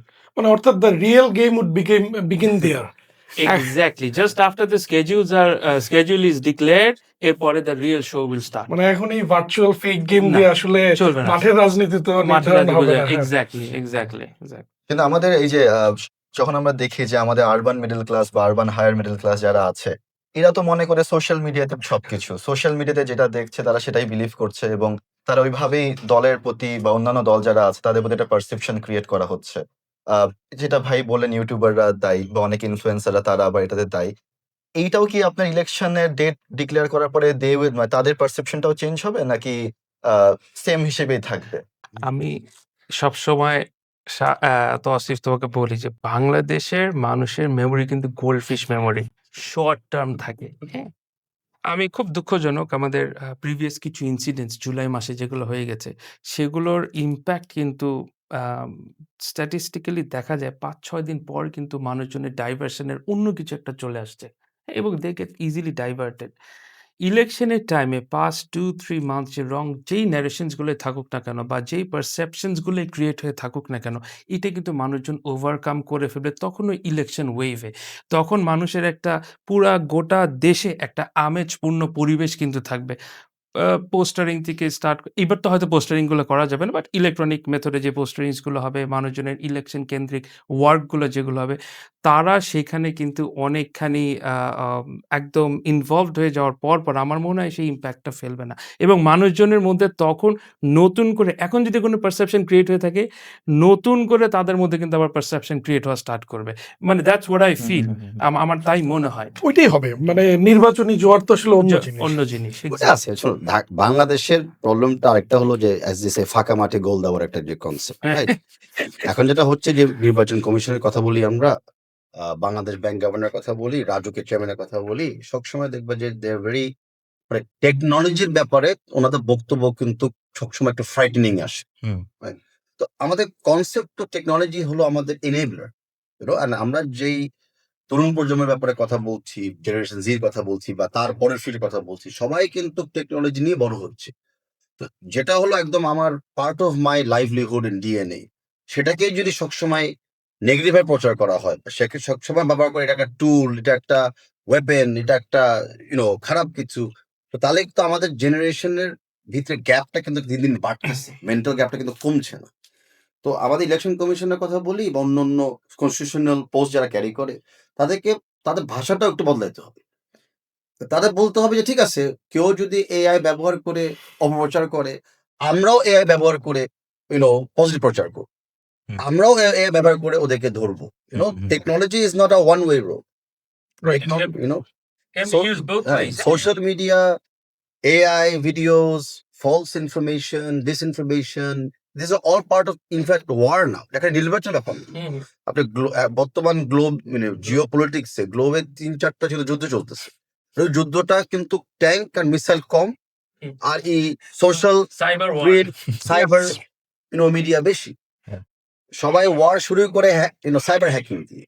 তো বাংলাদেশে আমি যেটা বলতেছি যে এখন যেটা হচ্ছে যে আমরা যদি টেকনোলজি, যেটাকে আমরা মনে করতেছি কুড বি ইলেকশন বানচাল করার একটা জায়গা, সেমটাকে আমরা ব্যবহার করা শুরু করব, যে এখানে how do we enable that. Hmm. তো এখন আপনি অপপ্রচার করতে পারেন, এখন আমরা প্রচারটাও করবো সেম টুলস এর মাধ্যমে, আমরা আরো রিচ বাড়াবো সেম টুলস এর মাধ্যমে। BNP as a political party finally তো শো করবে যে ওনাদের কন্টেন্ট কি, আমাদের ক্রিয়েটিভিটি কি, আমাদের স্ট্যান্স কি in terms of an innovative and informative Bangladesh going forward. So একটা জায়গায় কিন্তু যখন পৃথিবী শিফট করে, আমরা সবাই কিন্তু ওই শিফটের সাথেই শিফট করতে হবে। হুম। তো একতরফা বললাম না। এখন যদি বলেন যে এআই খারাপ, টেকনোলজি খারাপ, তো কি এটা বন্ধ করে দিবেন? না we fought for internet. Exactly, হ্যাঁ, আমরা জুলাই রেভলিউশন তো was fighting for fighting for internet, হ্যাঁ। এন্ড বিকজ অপপ্রচার ভাবে হয় না, because আমরা জানি যে লাস্ট রেজিমে কিছু কিছু খুবই ব্ল্যাক ইনস্টিটিউশনস গুলো ছিল, namely like CRI and some other জি প্লেসেস। তাদের ফেক পেজেস ছিল, তাদের ফলস কন্টেন্ট ছিল, তারা আমাদের নেতা কর্মীদেরকে পার্সোনালি ভিলিফাই করতো। তো সবকিছু যদি ওদের পক্ষে থাকতো, and using internet apps, Facebook and Discord and আর কি আছে আমি জানিও না, but trying to say it to look up better. But তো তাহলে ইন্টারনেট বন্ধ করলেন কেন? Hmm. Yes So clearly that doesn't work. যখন people think something, when people feel something, ওটাই কিন্তু আলটিমেটলি ইমোশনসকে টেক ওভার করে। আদারওয়াইজ এই ইন্টারনেট বন্ধ করার তো উল্টা স্ট্র্যাটেজি হতো, ইন্টারনেটটাকে ওপেন করে দাও, যেন গভর্নমেন্টের প্রচারটা আরো জোরে জোরে সোরে করা যায়। So you try to censor, you tried this ICT act, you tried this cyber act, you tried every other hmm. Illegal means possible, but লাভ তো হলো না। সেম কনসেপ্ট এখনই কিন্তু বিরাজ করতেছে আমি মনে করি। আগামী দিনগুলোতে আমরা যাব, যত আমরা টেকনোলজিকে নিজেদের পজিটিভ ভাবে ইউজ করতে পারবো, সেটাই কিন্তু রেসপন্স টু দ্য অপপ্রচার, not closing it down, being scared or being in avoiding tendency. Bangladesh ব্যাংকের কথা আমি এটা বললাম যে আমরা young, well, I like to say I'm young generation, but of course you are আমার যে নেক্সট জেনারেশন যারা আছে বা তোমরা যারা আছো, digital payments, QR based transfers, bitcoins, currencies, এগুলো কোনো ব্যাপারই না। This is like the norm now. Absolutely But- ignore করে না রাষ্ট্র সেই জায়গাটাকে বন্ধ করে রাখছে, রাষ্ট্র সেই জায়গাকে ইলিগাল করে রাখছে। এখন আমি ওয়ার্ল্ড ট্রেন্ডের সাথে আগাবো, নাকি আমি ওয়ার্ল্ড ট্রেন্ডের বিপক্ষে দাঁড়ায় থাকবো? দ্যাটস ওয়াই আমরা বলতেছি যে একটা নির্বাচন হলে তখন পাবলিক রিপ্রেজেন্টেটিভরা দায়িত্ব নিবে। পাবলিক রিপ্রেজেন্টেটিভ তখন পাবলিকের কথাটা বা পাবলিকের চিন্তাটাই কিন্তু পরিণত করবে in the lodge of the future or lodge of going forward. আমি কাউকে ক্রিটিসাইজ করতে এই কমেন্টগুলো করতেছি না, আন্ডারস্ট্যান্ড এক্সপ্লেইন যে কোথায় আমাদের প্র্যাকটিক্যাল ক্র্যাকস গুলো। মানে অ্যাডাপ্টেবিলিটি আর কি তাবিজ ভাই, মানে ইগনোর তো করার ওয়ে নাই কোনো। No. অ্যাডাপ্ট করে নিতেই হবে। মানে টাইমের সঙ্গে সঙ্গে আমাদের নিজেদেরকেও আপডেটেড হতে হবে, রাষ্ট্রকেও আপডেট হতে হবে, গভর্নেন্সেরও আপগ্রেডেশনটা কিন্তু প্রয়োজন। সো এটা করতেই হবে So we counter issues like AI with AI. With 100% AI positively. Positively, Yeah. of course. এত কিছু যেহেতু আলাপ করলাম, একটু আড্ডার মধ্যেই তো আছি, একটা বিষয় আলাপ না করলে হবে না, সেটা হলো করাপশন নিয়ে আপনাদের থেকে একটু জানতে চাই। যে একটা ন্যারেশন বা বাস্তবতা বা হোয়াট এভার যেটা বলি, যে করাপশন নিয়ে বিএনপির উপর কিছু কথা বলা হয়। So what is the current state, বা আপনারা কিভাবে এটা দেখছেন, এবং ফিউচারে হোয়াট ইজ দ্য প্ল্যান? কারণ বাংলাদেশের তো একটা সমস্যা, থার্ড ওয়ার্ল্ড কান্ট্রির যে কোনো সময় করাপশন ইজ অ্যান ইস্যু, বাংলাদেশের জন্য এটা ইস্যু, আমরা ডেইলি লাইফেই ফেস করি। সো এটা নতুন কোনো ইস্যু না, এটা আগেও ছিল, এখনো আছে, ভবিষ্যতে হোয়াট ইজ দ্য প্ল্যান? মানে বিএনপির রিপ্রেজেন্টেটিভরা কিভাবে চায় যে এটাকে ট্যাকেল করা যেতে পারে? সো একটু যদি এনলাইটেন করতেন, তাবিদ ভাই থেকে শুরু করে তারপর শহর ভাই আসবে। আমরা খুব আশাবাদী আর কি, মানে শুনতে চাই আপনারা বলেন যে করাপশন থাকবে না। দেখেন, করাপশনটাকেও কিন্তু আমরা একটু ডাইসেক্ট করে দেখতে হবে। ফার্স্ট অফ অল একটা তো আছে যেটা মানে বাংলাদেশকে প্লেগ করে দিয়েছে, সেটা financial corruption, right? And that is the reason why আমাদের আজকে এই ইকোনমিক এই অবস্থা, ন্যাশনাল ডেটের এই অবস্থা, ইউনো বিভিন্ন মেগা প্রজেক্ট ব্যবহার করা হয়েছে যেগুলো আর useless at this point, or over cost overrun. But আরেকটা বড় প্রবলেম বাংলাদেশ গভর্নেন্স, যেটা হয়ে গেছিল মোরাল করাপশন। তো আর আমরা বলতেছি ফার্স্ট অফ অল যে we have to clean the country of the moral corruption. আমরা যখন মোরালিটি যখন আমাদের নেগেটিভ থাকে, তখন বাকিগুলো কিন্তু আস্তে আস্তে অটো চলে আসে। হুম। সো বিএনপি ফার্স্ট যদি অ্যাক্টিভ দেখা দেখেন বা আমাদের চিন্তা চেতনা দেখেন, we are trying to bring about social harmony. Social harmony যেখানে সবার একটা সমতা থাকবে, সবার একটা সেলফ রেসপন্সিবিলিটি থাকবে, দেশপ্রেম থাকবে, ওরকম জায়গা থেকে আসলে কিন্তু অ্যাজ এ সে দ্য যেটা বলে না যে চ্যারিটি বিগিনস অ্যাট হোম। আমরা অ্যাজ আর বৃহত্তর রেসপন্সিবল রাজনৈতিক দল আমরা বিশেষ করি নিজেদের থেকে আগে শুরু করতে হবে। তো আমরা আমাদের হাউস ক্লিনিং এ কিন্তু আমরা শুরু হয়ে গেছি। আপনারা দেখেছেন যে যারা যারা বিএনপিতে অনিয়ম করেছে রাইট নাও তাদেরকে আমরা এক্সপেল করেছি, তাদের এগেইনস্টে মামলাও করেছি, আবার অন্যদেরকেও আহ্বান জানিয়েছি যে বিএনপির কোনো সদস্য যদি কোনো অনিয়ম করে থাকে আপনারাও প্লিজ পুলিশের সহায়তা নিয়ে রাষ্ট্র পিনকোড আন্ডারে আপনারা মামলা করেন। 4,500-এর উপর। সেটা আছে, but It's a record itself. it's a record বাংলাদেশে itself, and we hope it will be more. Second is now financial corruption. Financial corruption এর কিন্তু দুটা পথ আছে। একটা হলো করাপ্ট মানে করা, আর একটা করাপ্ট হওয়া। হুম। তো আমাদের রাষ্ট্র কাঠামো বা মেরামত রাষ্ট্র যে কাঠামোটা আমরা বলেছি, সেই জায়গাতে কিন্তু very very clear that corruption is the number one enemy of this country in terms of economic development, in terms of social development. তো ওই এনিমিকে আমরা কিল করব, আমরা কারাপশনকে জিরোতে আনবো। আমরা কারাপশনকে জিরোতে আনবো কেমনে? সেটা হলো প্রসেসটাকে ঠিক করবো।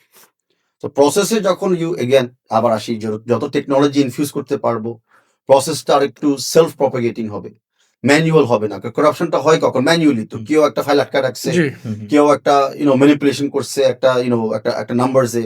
সো যত আমরা প্রসেসটাকে ঠিক করতে পারবো, ততই কিন্তু করাপশনটা অটো কমার দিকে থাকবে। আর the second হলো accountability. If you are corrupt, if you are found to be corrupt, you will face the law. মানে এইখানে কোনো if buts and and নাই।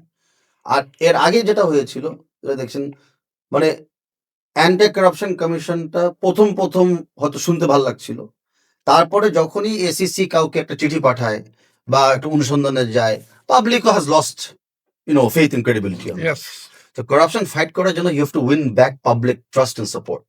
যে কাজটা আমি করতেছি বা যে অ্যাকুজিশনটা এসিসি করছে, people have to also believe that. That's part of it. So institutions like Anti-Corruption Commission, institutions like Chief Audit General's office, institutions like Finance Ministry internal audit system, সবগুলাতে বিএনপি ফিলস যে ইনস্টিটিউশন থেকে build করতে হবে, ইনস্টিটিউশনকে autonomous করতে হবে, and ইনস্টিটিউশনকে দ্বারাই কিন্তু checks and balance গুলো আনতে হবে। এভাবে কিন্তু আমরা করাপশনটাকে আমরা ফেস করতে চাই and ultimately eradicate করতে চাই। Thank you we hope it becomes a reality. মানে এটা আমাদের সকলেরই আশা, দেশটা তো আমাদের সকলের। এখন তো আমি পাবলিকলি বলে দিলাম, এখন না করার তো উপায় নেই। It's on record. শোভন ভাই, ভাইয়া বিএনপি কিন্তু অলওয়েজ করাপশনের এগেনস্টে ছিল। হ্যাঁ, 2001 থেকে 2006 এর পিরিয়ডে কিন্তু বিএনপি কিন্তু ফার্স্ট এই ইন্ডিপেন্ডেন্ট বডিটা স্টার্ট করে অ্যান্টি কারাপশন কমিশন ইন 2004। এখন আফটার দ্যাট আওয়ামী লীগ এটাকে একটা ওয়েপন হিসেবে ম্যালাফাইড ইন্টেনশন থেকে তারা কিন্তু ইউজ করেছে অপোজিট ওয়েতে। হ্যাঁ, তারা এটাকে একটা টুল হিসেবে ইউজ করে they use to crack down all the opposition leaders. তারা কিন্তু এটাকে সেভাবে ইউজ করেছে। আমরা বিএনপি কিন্তু সেই ধারাটা স্টার্ট করেছিল করাপশনকে ইরাডিকেট কিভাবে করা যায় থ্রু দি আইন অ্যান্টি করাপশন কমিশন অ্যাক্ট 2004 এর, এবং সেই ধারাতে কিন্তু চলে যেত। বাট এটা আওয়ামী লীগের টাইমের থেকে স্টার্ট করে কিন্তু আমি মনে করি যে এটা অ্যাবিউজ করা হয়ে গেছে অনেক বেশি। এখন people got fed up with it. Public trust and faith কিন্তু এখন আর এটার মতো মধ্যে নাই। ওই যে চিঠি চলে গেল, ভাইয়া বললো আসলে প্রকৃতপক্ষে ক্রিমিনাল কে আর ম্যালিফাইড ইনটেনশনে কাউকে চিঠি পাঠানো হয়েছে কিনা এইটাই এখন আইডেন্টিফাই করাটা কিন্তু ডিফিকাল্ট হয়ে গেছে। আমাদের প্রতিটা বডিজ গুলো মানে প্রতিটা স্তরে, স্তরে করাপশন রুটে, রুটে এমনভাবে ঢুকে গেছে পাস্ট 15-16 ইয়ার্স এ। এইটাকে আম আ আ কমপ্লিটলি ইরাডিকেট করাটা খুবই, খুবই চ্যালেঞ্জিং হবে। বাট আই হোপ যে আমরা যেই আ আ ভিশন গুলো নিয়ে আমরা আগাতে চাচ্ছি এবং যেটা আমরা পাবলিকের মাঝে সেই ট্রাস্ট অ্যান্ড ফেইথ আবার রিস্টাবলিশ করতে চাচ্ছি, আমার মনে হয় যে ইম্পসিবল হবে না। We are looking forward to it. আমরা আমাদের দলীয় কর্মসূচি যদি দেখা যাচ্ছে, ভাইয়া কিন্তু বললেন খুব সুন্দরভাবে যে জিরো টলারেন্স কিন্তু বিএনপির। হুম। যেখানে অন্যায় হচ্ছে তাকে কিন্তু মানে সাংগঠনিক ব্যবস্থা কিন্তু নেওয়া হচ্ছে। তাকে সঙ্গে, সঙ্গে কিন্তু এক্সপেল করে দেওয়া হচ্ছে। ইভেন আমাদের ভারপ্রাপ্ত চেয়ারম্যান সাহেব কিন্তু বলে দিলেন যে, যেখানেই আপনি দেখবেন করাপশন হচ্ছে irrespective of the party আপনি কিন্তু গিয়ে আপনার ল এনফোর্সমেন্ট এজেন্সিকে সহযোগিতা করেন এবং তাকে আপনি আইনের হাতে উঠায় দেন। এবং সেটাও কিন্তু করেছে। ভাই লাস্ট ৪ দিন আগেই কিন্তু যুবদলের আমাদের পার্টিরই ২ জনকে কিন্তু রিপিটেডলি উনি এটা বলেছে। ১ বার ২ বার না, বারবার। সেটার পিকচার কিন্তু আমরা এই রিসেন্টলি একদম মোস্ট রিসেন্টলি কিন্তু একটা দেখলাম। তো ইটস জিরো টলারেন্স। আমরা কিন্তু এই করাপশনকে ইরাডিকেট করার জন্য আমাদের যেই সাংগঠনিক ব্যবস্থা নেওয়া দরকার with the public trust and support আমরা কিন্তু সেভাবে মানে এগিয়ে যাচ্ছি। So we can be very hopeful. ইনশাআল্লাহ, You ইনশাআল্লাহ। can be assured. আপনারা অন রেকর্ড বলে দিচ্ছেন। On record, You হ্যাঁ। can be assured. আরেকটা কথা, যেহেতু আমরা ১ থেকে ৬ এর কথা বললাম, এটা কমন একটা দুষ্টরা এরকম একটা ন্যারেশন দিতে চায় যে আমরা দুর্নীতিতে চ্যাম্পিয়ন হয়েছি। But it's a different narration because ২০০১ সাল থেকে ২০০৬ সাল পর্যন্ত যখন দেখা যায় দিস হ্যাজ ফলেন। মানে একদিনে তো আমার র্যাঙ্কিং ১২০ থেকে বা যেই র্যাঙ্কিংই থাক সেটা থেকে একদম ১-২ এ চলে আসবে না। সো আস্তে, আস্তে we are developing, we are coming out of corruption. So on record it is there. So অনেকের কনফিউশন থাকলে they must look into that. না, অফ কোর্স, অফ কোর্স। এটা জাস্টিফাই করাটা উচিত। মানে কথায় বলতে খুব মজা পায় মানুষজন যে দুর্নীতিতে চ্যাম্পিয়ন ছিল, চ্যাম্পিয়ন ছিল। পাস্ট 15 ইয়ার্স এ কি হয়েছে? দ্য অ্যামাউন্ট অফ মানে করাপশন কিন্তু এটা it was steady and uprising. The graph was going so high. আমরা কিন্তু 96 থেকে 2001 পর্যন্ত কিন্তু Awami League was in power যখন। তার পরপরই 2001 এ যখন BNP became elected with 2/3 majority, BNP took certain steps. তাদের অনেক মানে অনেক ব্যারিয়ার্স ছিল। কারণ ডেমোক্রেটিক ওয়েতে যখন ইলেকশন হতো এবং পার্টি যখন গভর্নমেন্ট ফর্ম করত, অপোজিশনসরা কিন্তু কন্টিনিউয়াসলি ডিবেট করা পার্লামেন্টে, তাদেরকে স্টপ করে দেওয়া, তারা ভালো কোনো কাজ করতে গেলে সেখানে হুম। অব্লিগেট করা বা ব্যারিয়ার হয়ে দাঁড়ানো, এগুলো কিন্তু সবসময় প্র্যাকটিসগুলো হয়ে আসছে। 2004-5 এর দিক দিয়ে বিএনপি কিন্তু মোটামুটি সবকিছু গ্রাস্পে নিয়ে নিচ্ছিল। আমি মনে করি। That's what I feel. নিয়ে নিচ্ছিল এবং সেটার ধারাবাহিকতা কিন্তু পরবর্তীতে যদিও বিএনপি কন্টিনিউ করতে পারে নাই। আওয়ামী লীগ এসে কিন্তু সেই ধারাবাহিকতা নিয়েই কিন্তু আগাচ্ছিল।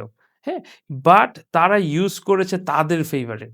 In order to crack down the opposition parties and other leaders, তারা তাদের ফেভারে কাজগুলো করে আবার ক্রেডিট গুলো চেষ্টা করেছে তারা সবগুলো নেওয়ার জন্য। এটা আ আ আ আ ইনফ্রাস্ট্রাকচারাল ডেভেলপমেন্ট থেকে স্টার্ট করে প্ল্যানিংস থেকে শুরু করে সবকিছু কিন্তু তারা কিন্তু ক্রেডিটস গুলো নিয়ে গেছে। ঠিক আছে? এটা একটা কান্ট্রিতে ডেভেলপমেন্টস গুলো কিন্তু স্টেডি থাকে। এটা হতেই থাকবে। একটা গভর্নমেন্ট আসবে, একটা গভর্নমেন্ট যাবে, তারা এসে সেটাকে ক্যারি ফরওয়ার্ড করবে। বাট উদ্যোক্তা কিন্তু বিএনপি ছিল। চেঞ্জেস গুলো কিন্তু আসছে 2001 এর পর থেকে। আমাদের দেশে স্বাভাবিকভাবে স্বাধীনতার পর থেকে স্টার্ট করে কিন্তু এইদিক ওইদিক অনেক কিছু অনেক রকম সিচুয়েশনস কিন্তু হয়ে গেছে আমাদের কান্ট্রিতে। বাট ফার্স্ট ডেমোক্রেটিক ইলেকশনটা আমরা ধরি কিন্তু 91 এ। ৯১ সালে। 91 হ্যাঁ, 91 91 এর পর, 96 এর পর, 2001 এর পর যে চেঞ্জেস গুলো আসতেছিল সেখানে একটা ব্যারিয়ার হয়ে দাঁড়ায় গেছে আমার মনে হয়। নানান রকম আ আ আ আ জিওপলিটিক্যাল কজ হতে পারে, পলিটিক্যাল কজ হতে পারে। বাট আমরা সেটাকে সাস্টেইন মানে ধরে রাখতে পারি নাই। I hope if BNP forms the government ইনশাআল্লাহ সামনের দিনে আমরা সুন্দর একটা রাষ্ট্র যেন পরিচালনা করতে পারি এবং সেটা আমরা দেখিয়ে দিতে চাই টোটাল নেশনকে যে what BNP can do, what the second gen of BNP can do. সেইটা আমরা কিন্তু মানুষের মধ্যে এটা একদম প্র্যাকটিক্যালি তারা মানুষ যেন মুখে বলে will try to take it to that level ইনশাআল্লাহ। ভাই আমরা একটু যদি ব্যবসা নিয়ে কথা বলি, যে অনেকে আমাদের সার্কেলে অনেকে আছে যারা বলে বিএনপি হচ্ছে একটু বিজনেস ফ্রেন্ডলি গভর্নমেন্ট বা বিজনেস ফ্রেন্ডলি দল। অনেকে বলে যে ব্যবসা ভালো হয় বিএনপি আমলে, এবং আমরা দেখেছি যে শহীদ প্রেসিডেন্ট জিয়াউর রহমান আমাদেরকে 3টে ইন্ডাস্ট্রি দিয়ে গেছে, যে কৃষি, ম্যান পাওয়ার এবং গার্মেন্টস। এটা থেকে আমাদের মোস্ট অফ দ্য রেমিটেন্স বলি, রেভিনিউ বলে এটা চলে আসে। তো সামনে তো আমাদের বিজনেস নিয়ে অনেক চ্যালেঞ্জ, আমরা ট্যারিফ দেখছি বা ইনভেস্টমেন্ট এনভায়রনমেন্টটা দেখছি, কিংবা এফডিআই এর যে রেগুলেশনস বা রেস্ট্রিকশনসগুলো আছে, আবার skilled man power, lack of skill man power, এটা আমরা দেখছি। তো বিএনপি যদি আগামীতে সরকার গঠন করে, তাহলে ব্যবসায় কেন্দ্রিক বা ব্যবসা ফোকাসড পলিসিগুলো কি কি হবে, এটা নিয়ে যদি আপনারা কিছু বলতেন। কোয়েশ্চেন মানে যেহেতু আড্ডার মতো দিচ্ছি, It's a discussion. It's a discussion, hmm. yeah. শহীদ রাষ্ট্রপতি জিয়াউর রহমানের 19 দফা, এবং আমি অনেককেই বলি যে ওইটা ভাঙাই এখনো খাই আমরা।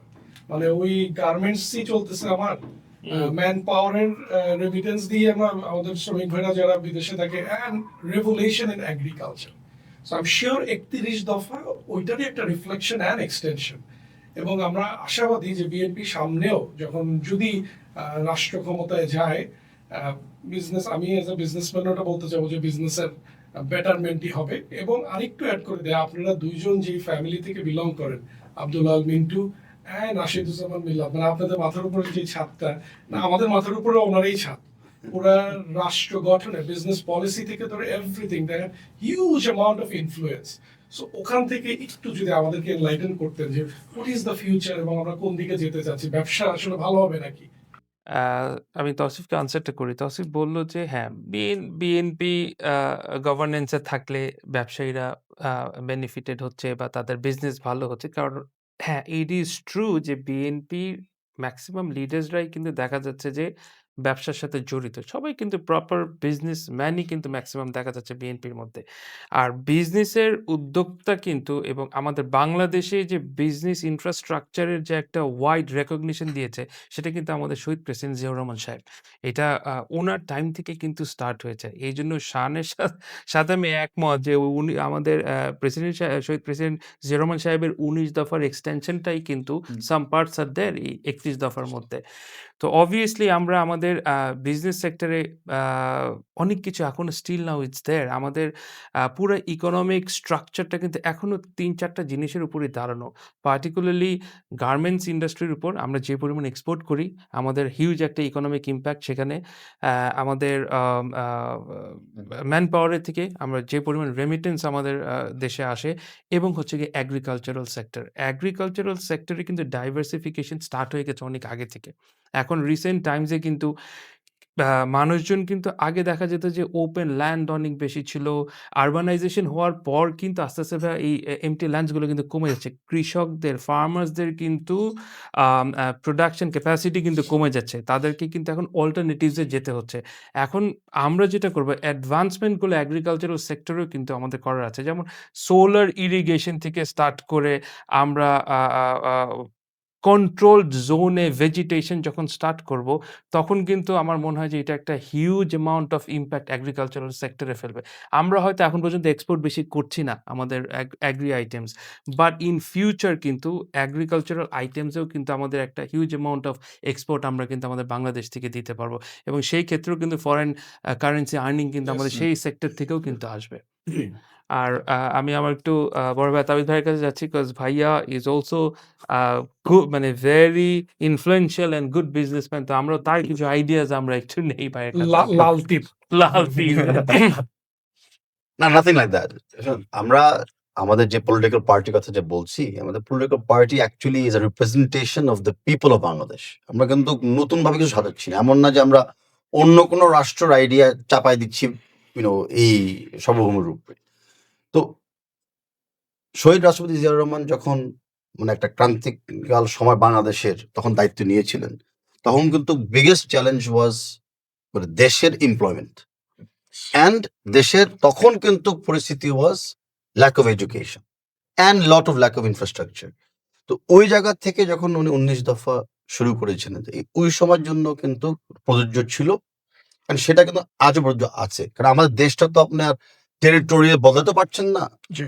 এক্সপ্যান্ডও করতে পারছেন না, মানুষকেও রিপ্লেস করতে পারছেন না। তো আমাদের যে রিসোর্স আছে, আমাদের যে এবিলিটি আছে, সেটার উপরে তো আমাদের ম্যাক্সিমাম আউটপুটটা আনতে হবে। তো তো সেটাই ধারাবাহিকভাবে আমরা ৩১ দফাটা এখন তৈরি করেছি, যেটা রাষ্ট্র মেরামত করার জন্য। ৩১ দফাতে মূল ২টা পয়েন্ট, যা আমি মনে করি মূল ২টা পয়েন্ট, সবই ইম্পর্টেন্ট, যে আমরা কমিট করেছি যে আমরা জিডিপি 5% কিন্তু ব্যয় করব on education and 5% on health. Because এখন বাংলাদেশের যে জনসংখ্যা অ্যান্ড পার ক্যাপিটা তো বেড়েছে, ঠিক আছে, বাট লংজিভিটি কিন্তু বাড়ছে। তো তার মানে আমরা একটা হিউম্যান বিইংকে আরো বেশি দিন কিন্তু হেলথ সার্ভিসেস দিয়ে সাস্টেন করতে হবে। তো সেই জায়গাটা বিএনপি খুব ভালোভাবে দেখছে যে future of Bangladesh lies in it's education and lies in it's health capacity, যেটা কিন্তু আগে অবহেলিত হয়েছিল। সে যখনই মানুষ মেন্টালি স্ট্রং থাকে, ফিজিক্যালি স্ট্রং থাকে, তখনই তারা উদ্যোক্তা হয়ে যায়। So Yes. BNP believes in business, but BNP now believes in entrepreneurship Okay. and enabling entrepreneurs. আমাদের যারা নিউ জেনারেশন আছে বাংলাদেশে, সবাই কিন্তু খেটে কাজ করতে চায়, কেউ কিন্তু কোনো ফ্রি হ্যান্ডআউটস খুঁজতেছে না। জি But they're looking for opportunity and they're looking for some sort of support, and support খালি not limited to financials. কেন আমি এরকম বলি, আমরা কিন্তু 10 মিলিয়ন ম্যান পাওয়ার যেটা আমরা বলি বিভিন্ন দেশে পাঠাই, 10 মিলিয়ন ভিতরে আমরা খুব গর্ব করি যে ওনারা $20 বিলিয়ন রেমিট করে বাংলাদেশে, যে রেমিটেন্সটা সৈয়দ জিয়া রহমান আমলে শুরু হয়েছিল। কিন্তু ফিলিপিন্স তো খালি 3 মিলিয়ন মানুষকে বিদেশ পাঠায়, তারা তো আয় করে $30 billion. Yes how can we be happy এই 20 বিলিয়ন ধরে? আমরা যদি শিক্ষাকে উন্নয়ন করে এই ম্যান পাওয়ারটাকে আপস্কিল করে ফেলি, অটোমেটিক দেখেন একই ম্যান পাওয়ার যদি পার পার্সন ইনকাম ফিলিপিন্সের মধ্যে আমরা করতে পারি, আমাদের 10 million can give you almost 100 billion in income. Absolutely yes so BNP এটাকে খুব ভালোভাবে ক্রিস্টালাইজ করেছে এই ভিশনটাকে, and BNP understands what the youth of Bangladesh can now provide. Youth of Bangladesh কিন্তু আর বেটার এডুকেটেড। বেটার এডুকেশনের সাথে কি আসে? ভ্যালিউজ আসে, সেন্স অফ রেসপন্সিবিলিটি আছে। তো তার মানে এখন the future businesses or entrepreneurs wants to see good governance, they want to see sustainability. ওনারা জানতে চায় যে ক্লাইমেট চেঞ্জের এফেক্টটা বিজনেসে কি হতে পারে, অ্যান্ড সেটার অ্যাডাপ্টেবিলিটির সাথে বাংলাদেশ কিভাবে অ্যাডাপ্ট করতে পারছে। বিএনপি দেখতেছে যে বাংলাদেশের ল্যান্ড সাইজ কিন্তু 140,000 স্কোয়ার কিলোমিটার, যেখানে আমাদের অ্যাগ্রো করতে হবে, নিজেরাও বাঁচতে হবে, ফ্যাক্টরিও বানাতে হবে, সব আমাদের সাথে করতে হবে, ভেরি গুড। বাট আমরা আরেকটা সাইড কেন ভুলে যাচ্ছি, যে আমাদের 140 স্কোয়ার কিলোমিটার অফ সি কিন্তু রয়ে গেছে। ও ইয়েস So আমাদের একটা ব্লু ইকোনমিক যে একটা opportunity, completely untapped, whether we talk about gas exploration, we talked about fisheries, tourism, even যেটা বললাম tidal wave দিয়ে energy creation. Energy creation So আমার কথা হলো যে আমি বিজনেস অত ভালো পারি না, but what I'm trying to say যে বাংলাদেশে অনেক ইনোভেটিভ এন্টারপ্রেনিউয়ার্স আছে, and আমাদের দায়িত্ব হবে তাদেরকে এনেবল করার জন্য। এন্ড অপরচুনিটিস ক্রিয়েট করে রাইট, দেওয়া। আমাদের দায়িত্ব হবে অপরচুনিটিস ক্রিয়েট করার জন্য। আমাদের দায়িত্ব হবে যখনই কোনো নতুন অপরচুনিটি আছে সেই পলিসি সাপোর্টটা ইমিডিয়েটলি দেওয়ার জন্য। And we want to be that, we want to be that flexible political party, যারা দেশের যে কোনো এন্টারপ্রেনিউরকে যে কোনো সময় যে কোনো ভাবে সাপোর্ট অ্যান্ড প্রোটেক্ট দায়িত্ব আছে। যেটা ভাইয়া তুমি বললে একটু আগে, এখন একটা ট্যারিফ ওয়ার শুরু হয়ে যাচ্ছে আবার, রাইট? তো বাংলাদেশকে কিন্তু ফ্রিতে আগাতে দিবে না। The days of LDC, the days of quota, aid, handout কিন্তু আপাতত is gone.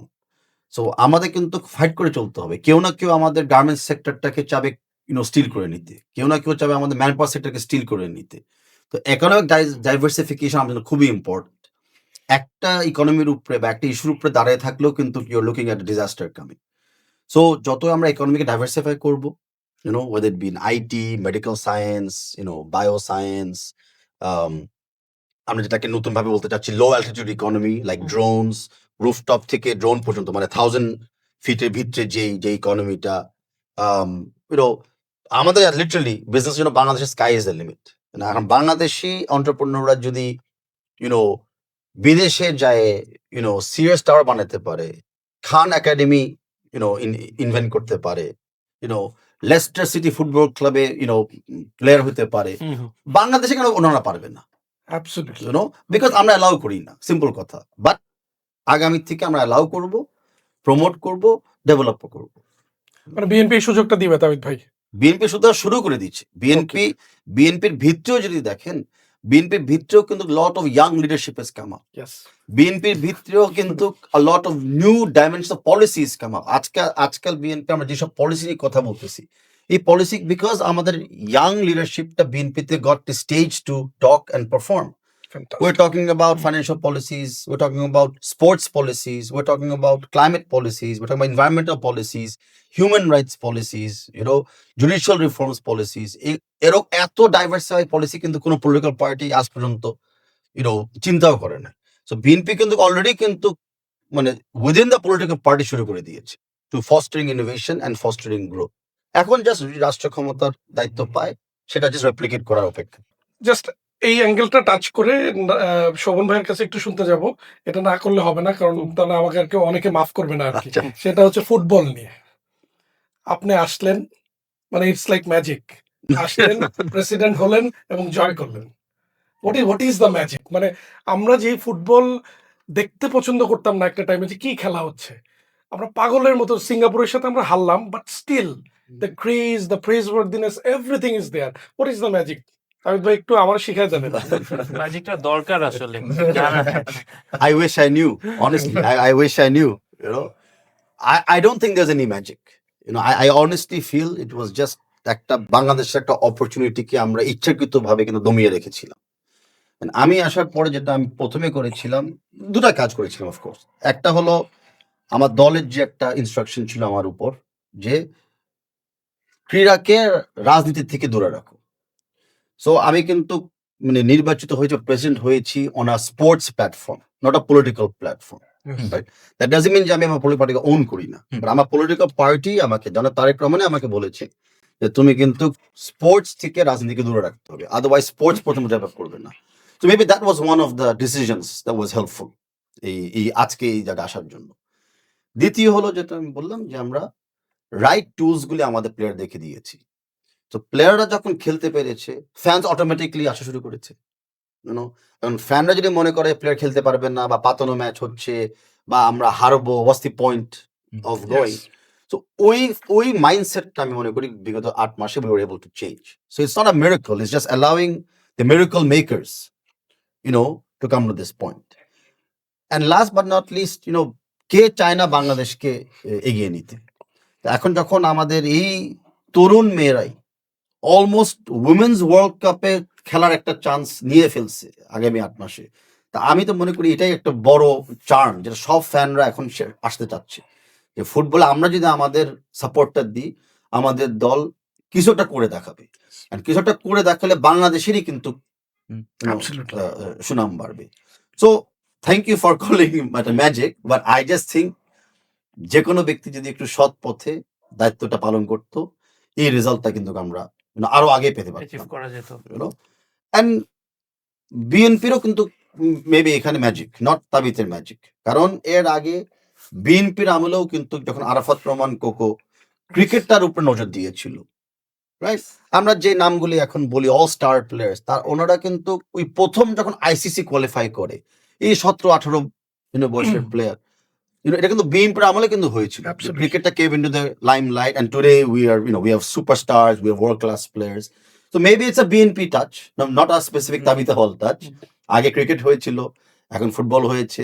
ইনশাআল্লাহ ক্রীড়াতে আমরা আগামীতে বাকি স্পোর্টস গুলোকে দেখতে পারবো, whether it be athletics, hockey, or all the other good ones. But আমি আশাবাদী যে 180 মিলিয়ন মানুষের ভিতরে বুঝি আমাদের অ্যাথলিটস নাই, এটা তো ইম্পসিবল। হতেই পারে না। তবে এখানে আমি একটু জিজ্ঞাসা করতাম যে আমরা দেখতাম যে মেয়েদের খেলাধুলায় অংশগ্রহণ, পার্টিসিপেশনটা এখনো সোসাইটির অনেক জায়গায় ট্যাবু হিসেবে দেখা হয় আর কি। এবং আমরা দেখেছি যে এই 5 আগস্টের পরে আবার অনেক জায়গায় মেয়েদের ফুটবল খেলা বন্ধ করে দেওয়া হয়েছে, আবার অনেক জায়গায় তাদেরকে অপমানিত করা হয়েছে। এটাকে আপনারা কিভাবে দেখছেন, বা এই ট্যাবুটাকে আমরা সোসাইটি থেকে কিভাবে দূর করতে পারি?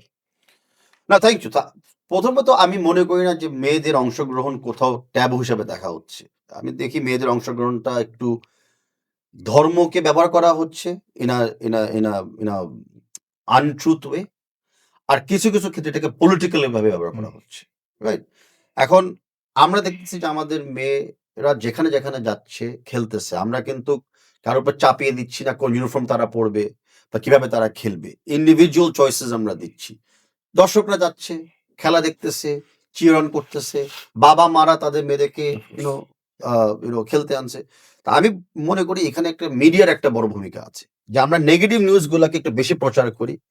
মনে হয় ওটাই হলো ট্রেন্ড সেটার। আর আরো যে পজিটিভ সাইড মানে যেগুলো মানে থাকে। শত শত খেলাগুলা যে হচ্ছে স্কুল লেভেল থেকে শুরু করে প্রফেশনাল লেভেল পর্যন্ত, সেগুলা হয়তো অত ভালো প্রচার হচ্ছে না। তো সেখানে হয়তো ফেডারেশনের বা আমার ব্যক্তিগত কিছু কাজ থাকবে। এই খেলাগুলাকে, স্পেশালি মেয়েদের খেলাগুলোকে আরো কতটুকু প্রচার করা যায়। আমরা যদি পার্শ্ববর্তী দেশেও দেখি, ইন্ডিয়াতে, just want to give example, যে ইন্ডিয়াতে টেনিসেও একটা ফিমেল হলো স্টার প্লেয়ার, ব্যাডমিন্টনেও ফিমেল হলো তাদের একজন স্টার প্লেয়ার। তো আমাদের দেশে কিন্তু একই অপরচুনিটি যদি দিতাম প্রপারলি, তাহলে আমাদের মেয়েরা আমি মনে করি কিন্তু বাংলাদেশের অ্যাম্বাসেডর হয়ে বের হতো in terms of sports and other ways. তো I would not like to say এখন কোনো টাবু হিসাবে আছে আমাদের নারী সমাজ, 50% অফ আওয়ার কান্ট্রি। সো 50% কে তো বাদ দিয়ে বা বঞ্চিত করে আপনি আগানোর কোনো স্বপ্ন দেখতে পারবেন না। And sports is the best way to bring out this thought process. So federation has full support towards the females. আমরা সম্পূর্ণ সাপোর্ট দিব আমাদের মেয়েদেরকে, because they are doing better actually আমার Yes. হিসাবে। সো আমরা ফুল, এবং ওনাদের হাত ধরেই হয়তো বা আমরা ওয়ার্ল্ড কাপে যাব, এটা আমার বিশ্বাস। আমারও বিশ্বাস। ছেলেরা ভালো করুক আমি চাই, বাট মেয়েদের হাত ধরে ইনশাল্লাহ আমার মনে হয় ফার্স্ট আমরা ওয়ার্ল্ড কাপে যাব। আপনার থেকে সম্পূর্ণ সাপোর্ট থাকবে তাদের জন্য। আমার যতটুকু আমার আছে তার চেয়ে বেশি সাপোর্ট আমি চেষ্টা করবো দিতে। The magic touch, The magic touch. দাবি দল এন্ড আর বিএনপি ম্যাজিক। যেটা আমার ক্ষমতার বাইরে সেটা আমি সংগ্রহ করে আনতে হবে অন্যদের থেকে। থ্যাংক ইউ দাবিদ ভাই। শোভন ভাই, আমরা জাস্ট বিজনেস অ্যাঙ্গেল থেকে লাস্ট একটা কোয়েশ্চেন দিয়ে, যে you have work with sustainable energy resources এবং কিভাবে কি করা যায়, পাওয়ার সেক্টর নিয়ে আপনার কিছু কাজ করা আছে, একটু যদি আপনি আমাদের একটা আইডিয়া দিতেন। কারণ আমাদের মেজর একটা ইস্যু তো হচ্ছে যে বিদ্যুৎ রিকোয়ারমেন্ট আমাদের রাষ্ট্রের জন্য। সো আমরা কি এটা সাস্টেইনেবল ম্যানারে করার জন্য বিএনপির কোনো প্ল্যান আছে, বা আমাদের অবশ্যই বিএনপির কিছু প্ল্যানস আছে। যেমন আমরা ফোকাস করছি কিন্তু এখন রিনিউয়েবল এনার্জির উপর। হ্যাঁ? আমাদের পুরা কান্ট্রিতে অ্যাবাউট চাহিদা আছে অ্যারাউন্ড 16,000 মেগাওয়াট অফ ইলেকট্রিসিটি। হ্যাঁ? আমাদের daily production capacity near about 26,000 মেগাওয়াটের মতন আছে। কিন্তু অ্যাকচুয়াল প্রোডাকশন কিন্তু তার থেকে অনেক কম। হ্যাঁ? আর ডিস্ট্রিবিউশনও কিন্তু দেখা যাচ্ছে যে 14,000 to 16,000 মেগাওয়াট যদি চাহিদা থাকে, আমরা কিন্তু সেটা কিন্তু দিতে পারি না। We give about 11 to 12,000 megawatts. So there's still a shortfall. আবার প্রোডাকশন যেগুলো অলরেডি আমরা করতে পারছি, সেগুলো কিন্তু ডিস্ট্রিবিউশনও প্রপারলি হচ্ছে না। সো there's some areas যেখানে ডিস্ট্রিবিউশন নিয়েও কিন্তু কাজ করতে হবে। বাংলাদেশে এখনো কিন্তু অনেক রকম অঞ্চল আছে যেখানে কিন্তু এখন পর্যন্ত ইলেকট্রিসিটি কিন্তু নাই। মোস্টলি সব জায়গায় চলে গেছে, বাট একদম রুরাল এরিয়াগুলোতে কিন্তু এখনো কিছু জায়গা আছে সেখানে এখনো মানুষজন কপিবাতি বা হারিকেন ইউজ করছে কিন্তু। Yes. So আমাদের ডিস্ট্রিবিউশন লাইনে হিউজ একটা কাজ আমাদের করার কিন্তু স্কোপ আছে, এবং আমাদেরকে we have to do it, we have to face that challenge, and আমাদেরকে সেটা করতে হবে। সেকেন্ডলি, আমরা চেষ্টা করবো যে আমাদের রিনিউয়েবল এনার্জিকে আমরা কতটুক ম্যাক্সিমাইজ করতে পারি। আমাদের এই বিদ্যুতের যে ঘাটতিটা আছে, সেই ডিমান্ডটা যেন আমরা ম্যাক্সিমাম অ্যাটলিস্ট, মানে বলছে 6% এর মতন সোলার এনার্জি আমাদের জেনারেশন হচ্ছে, বাট অ্যাকচুয়ালি ইন প্র্যাকটিস আমার মনে হয় প্র্যাকটিক্যালি 2-3% যাচ্ছে কিনা আই ডাউট। বাট অ্যাটলিস্ট 10% এর মতন যদি আমরা জেনারেট করতে পারি ফ্রম সোলার, আমরা কিন্তু হিউজ অ্যামাউন্ট অফ ইলেকট্রিসিটি আমরা জেনারেট করতে পারবো এবং মানুষকে ফিড করতে পারবো। অ্যাট দ্য সেম টাইম আমরা এই এখন তো কার্বন ইমিশন অনেক হাই। তো আমাদের কিন্তু HFO বেসড প্লান্ট, মানে হাই ফার্নেসড অয়েল প্লান্ট গুলো কিন্তু বন্ধ হয়ে যাচ্ছে। কোল বেসড প্লান্ট গুলো কিন্তু বন্ধ হয়ে যাচ্ছে। তো আমাদেরকে কিন্তু স্বাভাবিকভাবে রিনিউয়েবল এনার্জির দিকেই কিন্তু আগাতে হবে। So solar is one of the option, যদিও একটু it requires larger amount of area. যেহেতু ভাই বলছি যে আমাদের এতটুক মানচিত্রের মধ্যে আমাদেরকে কিন্তু সবই করতে হবে। সোলার নিয়ে সব জায়গা যদি আমরা শেষ করে ফেলি, সেটা তো করা যাবে না। We have to explore on wind, we have to explore on hydro, যেহেতু আমাদের ওয়াটার সাইডেও আমরা কিন্তু কিছু ইউজ করছি না। So there are lot of opportunities, and we are pretty much sure ইনশাআল্লাহ বিএনপি যদি ক্ষমতায় যায়, আমরা এই জায়গাগুলোতে আমরা এক্সপ্লোর করবো, and will try to create a much greener Bangladesh in coming days. আচ্ছা, অনেকের প্রশ্ন থাকে আমাদের সার্কেল থেকে বা আমাদের ফ্রেন্ড সার্কেল বা আমাদের সাথে কাজ করি, যে যখন আমাদের বিএনপি কে কেন মানুষ ভোট দিবে, তো এইটাতে আপনাদের কাছ থেকে আমরা জানতে চাই আসলে বিএনপিকে কেন মানুষজন ভোট দিবে? তাবিদ ভাই, if I start with you. প্রথমে কেন ভোট দিবে না? This is the most important question. But second of all, vote দিবে কারণ বিএনপি ওই ব্যক্তিরই কিন্তু আকাঙ্ক্ষা এবং প্রত্যাশাটাকে রিপ্রেজেন্ট করে। বিএনপিকে কেন ভোট দিবে না? ভোট কিন্তু বিএনপিকেই আমার মনে হয় ম্যাক্সিমাম ভোটটা বিএনপির দিকেই অটোমেটিক্যালি যাবে। এখন পর্যন্ত টিল নাও যতগুলো ইলেকশনস হয়ে আসছে আমরা কিন্তু দেখে আসছি যে বিএনপির সিটস গুলোর নাম্বারস গুলো যদি আমরা দেখি স্টার্টিং ফ্রম 91, 96 and 2001 স্বাভাবিকভাবেই দ্য পিকচার ইজ যে বিএনপিকে মানুষ কিন্তু ভোট দিয়ে আসছে কারণ জনগণের দল হিসেবে কিন্তু বিএনপি পরিচিত। গণমানুষের দল হিসেবে বিএনপি পরিচিত। সো আমি মনে করি যে অবশ্যই মানুষ বিএনপিকে ভোট দেবে এবং আপকামিং জেনারেশন বা প্রেজেন্ট জেনারেশন ইয়াং ভোটার্স যারা আছে তারাও ইনডিউসড হবে এবং তারাও বিএনপিকে ভোট দেবে। That's what I believe. So we are towards the end of our show. আমরা একটু স্পাইস আপ করার জন্য পলিটিক্যাল আড্ডা তো সাধারণত বোরিং হয়, একটু র্যাপিড ফায়ার ইন্ট্রোডিউস করতে চেয়েছি যে হ্যাঁ কিভাবে একটু স্পাইস আপ করা যায় জিনিসটা। So will be asking you some questions to both of you, same question, একটু উত্তর আপনারা দিবেন। একটু সেম উত্তরে চলে আসতে পারে কিছু কিছু ব্যাপারে, as you do the same party. So all start. One ওয়ার্ডে আনসার হলে will really appreciate it. Your political idol in Bangladesh and outside Bangladesh. Political idol in Bangladesh, Deshneti Khaleda Zia. Outside of Bangladesh, probably Mandela. I would say Shahid President Ziaur Rahman in Bangladesh and also same as Tabit Bhai, Nelson Mandela. Favorite political scandal? I'm sorry for the question, but To me, politics is scandal. No answer to that. difficult. Politicianদের জন্য difficult answer করা। Yeah. Okay. And the third question. Current cabinet or government, is there anyone that who makes you laugh? Multiple answer দিতে পারেন এই ব্যাপারে যদি থাকে। Current cabinet সবার নামও আমি জানি না, to be honest. You know, ওনারা একটু, you know, the ambiguity. অনেকে আমাকে কাঁদায়, I can say cry, I don't know about the laughter part. Maximum মানুষজনের সিদ্ধান্তই কিন্তু মোটামুটি এন্টারটেইনিং আমি বলবো। One word for Gen Z. Hopeful. I would say a catalyst. আপনারা যেহেতু বিএনপি করেন, শহীদ রাষ্ট্রপতি Ziaur Rahman and Tarique Rahman in one word. Indomitable. For Ziaur Rahman, he was a visionary leader, and for Tariq Rahman, I would say resilient. Bangladesh would change overnight if only. Bangladesh would change overnight if only freedom is ensured. Freedom is ensured. Sean bhai? If compromised Compromise in a good way? in a good way to stop the vengeance. আমরা অনেক রকমের slogan আর ইয়ে শুনি, দিল্লি না পিন্ডি, হ্যান না তেন। আমি যদি ওই এটা দেই, পরের লাইনটা আপনাদেরকে দিতে বলি যে দিল্লি না পিন্ডি। আমাদের তো সবার আগে বাংলাদেশ। সবার আগে বাংলাদেশ। আমাদের জন্য সবার আগে সবার আগে বাংলাদেশ। আই থিঙ্ক বাংলাদেশের প্রত্যেকটা মানুষ, প্রত্যেকটা বাংলাদেশি মানুষের জন্য ইট ইজ সবার আগে সবার বাংলাদেশ। আগে That's great. So thank you so much. Thank you so very much আজকে আমাদের সাথে আসার জন্য, এবং আমরা আলোচনা করেছি অনেক কিছু, এবং আমি মনে করি যে আমাদের ভিউয়ার্সরা তাদের অনেক প্রশ্ন ছিল এবং সেই প্রশ্নগুলোর অ্যান্সার আজকে আমরা এখানে দিয়েছি। So let's hope for the best. Thank you so much for coming. Thank you, Sean. আপনাদেরকে Thank you, অসংখ্য Tausif. ধন্যবাদ। তোমাকে তাবিদ ভাই, লাস্ট একটা কোয়েশ্চেন যদি আপনাকে করি, আরো কোশ্চেন। লাস্ট এটা র্যাপিড ফায়ার, আমাদেরকে 2টা টিকিট দিবেন নাকি যাত্রার জন্য? Of course. আমি একটা কোশ্চেন করি, আমাকে স্পন্সর করবা কি? Inshallah in the future. Allah Malik. Thank you so much. Thank you so much. Thank you. Thank